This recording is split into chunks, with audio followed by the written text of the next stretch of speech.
So, hello friends.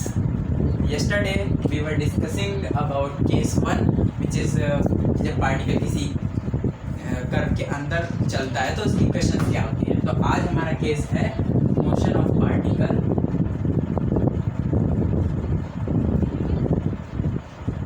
Outside the curve.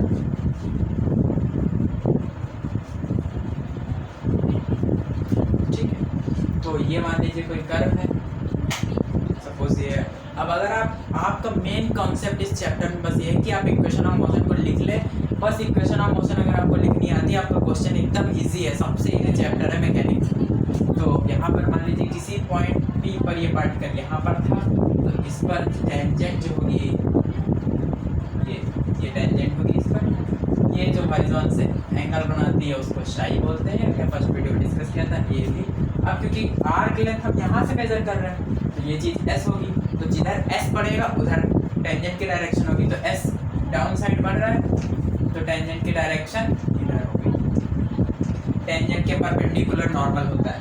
अब मैंने आपको फर्स्ट वीडियो में बताया था कि जिधर एंगल साई बढ़ेगा उधर नॉर्मल की डायरेक्शन होगी। तो आप अगर यहाँ से देखें, अगर यहाँ कहीं पे नॉर्मल लाएं, इसका मतलब अंदर की तरफ अगर नॉर्मल को शिफ्ट करें इधर, तो आपका एंगल साई बढ़ेगा। इसका मतलब आपके जो नॉर्मल की डायरेक्शन है वो अंदर की तरफ होगी। ये आपके परपेंडिकुलर टेंजेंट से नॉर्मल की डायरेक्शन।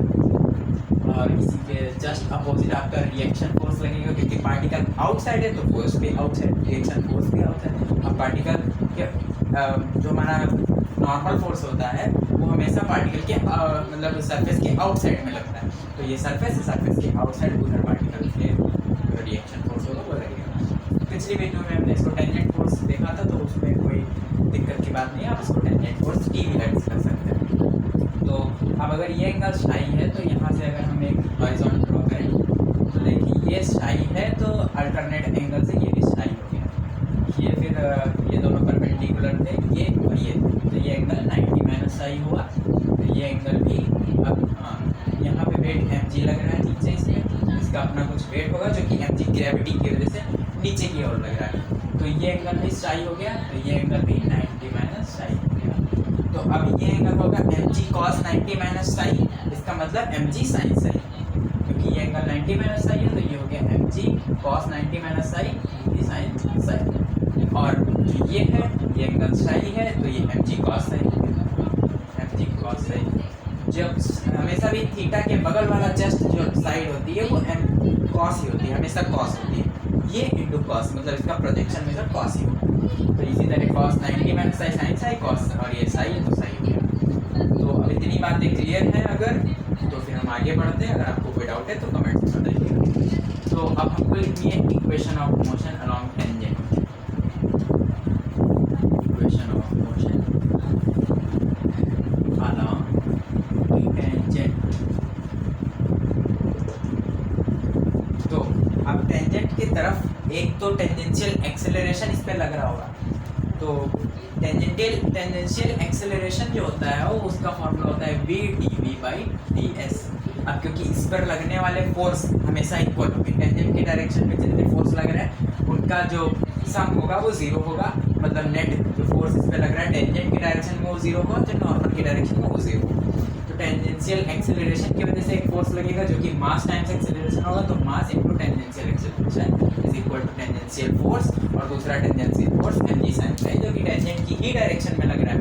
इधर ही हम फोर्स लेंगे हमेशा टेंजेंट की डायरेक्शन पे, तो ये mg sin साई हो जाएगा। यहाँ से हमारी इक्वेशन आई v/dv/ds is equal to g sin Sai.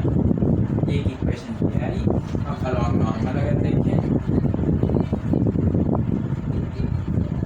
Along normal, तो अब नॉर्मल के केस में नॉर्मल की डायरेक्शन ये है, इधर एक फोर्स mg cos साई लग रहा है और जस्ट इसके अपोजिट r लग रहा है। तो इसका मतलब r के अपोजिट इसी से डायरेक्शन में हमको सारे फोर्स लेने n की डायरेक्शन में, n की डायरेक्शन इधर है, r की डायरेक्शन उधर है, तो जस्ट इसके अपोजिट माइनस r एक फोर्स लग रहा होगा जो कि इधर लग रहा है।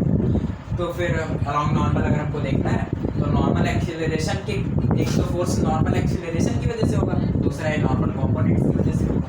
तो नॉर्मल एक्सीलरेशन जो होता है उसकी वैल्यू होती है v² × m, where rho is radius of curvature. अगर आपको ये जानना है कि ये हम कहाँ से लिखे, ये कहाँ से लिखे, तो प्रीवियस लेक्चर्स जो काइनेमेटिक्स में है वहाँ पे आपको पता चल जाएगा कि ये टेंजेंशियल एक्सेलरेशन और नॉर्मल एक्सेलरेशन एक्चुअली आते कैसे हैं। तो यहाँ पे हम उस चीज़ की बात नहीं कर रहे हैं। रो इज इक्वल टू ds/d शाई होता है। हमको एस और साइन में इंट्रिंसिक इक्वेशन करके दी होगी, वहाँ से हम सीधे रो निकाल के इसमें रख देंगे, बस हम सीधे निकाल सकते हैं। उस पर हम नहीं जा रहे हैं क्योंकि वो हम जब क्वेश्चन करेंगे तब देख सकते हैं। तो mv²/रो ये हो गया नॉर्मल एक्सेलरेशन। नॉर्मल एक्सेलरेशन में एक कंपोनेंट इसका mg cos साई है और दूसरा माइनस आर है, माइनस आर।